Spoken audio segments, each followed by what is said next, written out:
बताओ अमर कथा कौन सी है? कौन सी है? भागवत। अच्छा एक बात बताओ, जैसे एक तराजू में धर दे हम भागवत और स्वर्ग से लेता है वो अमृत मिलू तो वो का कलश और वो धर दे तो तुम्हारे का सुनो का पियो? भागवत रूपी अमृत पियोगे कि जो देवताओं को अमृत मिला वो पियोगे? हम बताएं, तुम्हारे पियो पहले जो देवतन का मिलो वो अमृत, फिर तुम्हारे बाद में को कि जो अमृत पी के हो जाओ अपन अमर, फिर लौट के पी ले भागवत रूपी अमृत। तो माता पार्वती जिद पकड़ गई ना, स्वामी मैं तो कथा को सुन करके रहूंगी, मुझे तो अमर कथा को सुनना तो सुनना तो सुनना तो सुनना।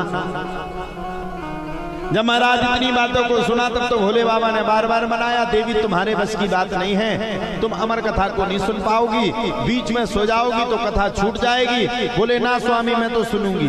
भोलेनाथ ने 3 बार डमरू बजाए, सांप चले गए, जीव जंतु जितने थे, पशु पक्षी राक्षस यक्ष गंधर्व जितने थे सब चले गए। और जैसे तीसरी डमरू बजाई तो मैं अभी एक कथा आपको सुना रहा था, सुखदेव बाबा तोती के गर्भ से अंडा के रूप में पल रहे थे, यही छोड़ी थी ना वो कथा। और जैसे तीसरी डमरू बजाई वैसे भैया भोलेनाथ के सामने तोती ने अंडे को चोंच मारी और अंडे में से सुखदेव बाबा का प्रकट उत्सव हो गया। बोलो सुखदेव जी महाराज की जय।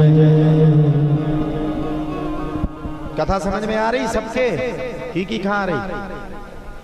अब जिन्हें ना आ रही हुई उनके लाने का कर सकते है, कजू कर सकत। इतने कथा तो हमने कबू नहीं सुनाई जितने कितने सुना रहे हैं, बेते बेता सुनाने आती आ रही समझ में सबको, आप लोगों को आ रही? आप उनको ठीक। सरपंच साहब तुम्हें आ रही? हाँ भाई तो हम कह रहे हैं गांव के प्रधान ही खाना है पर की कम अच्छी। बोलो राधे राधे। अब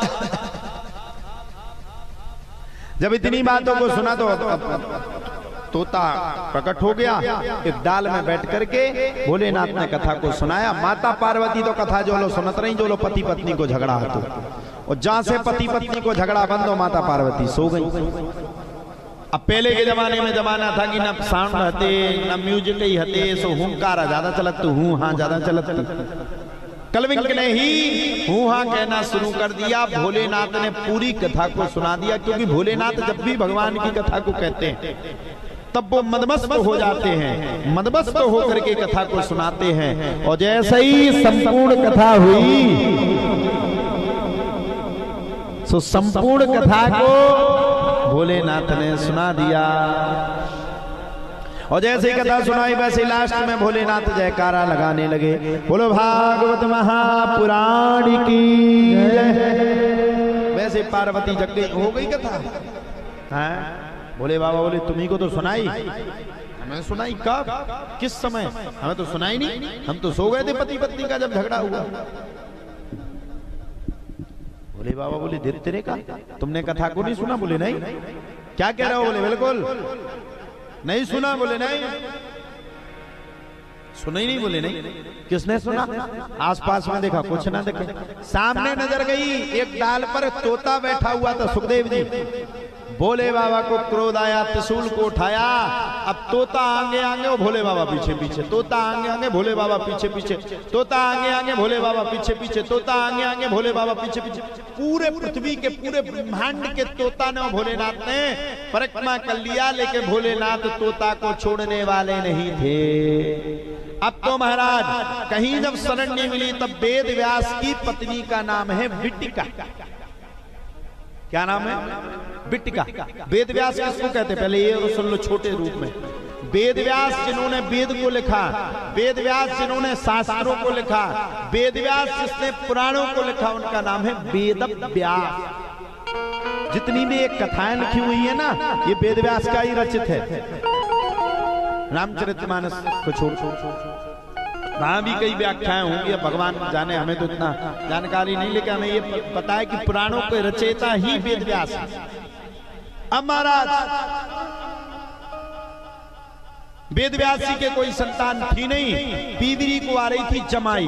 जमाई में क्या होता, मुंह खुल जाता है, और जैसे ही मुंह खुला वैसे सुखदेव बाबा तोते के रूप में थे, और मुंह के द्वारा सुखदेव बाबा ने वेद व्यास की पत्नी के गर्भ में प्रवेश कर लिया।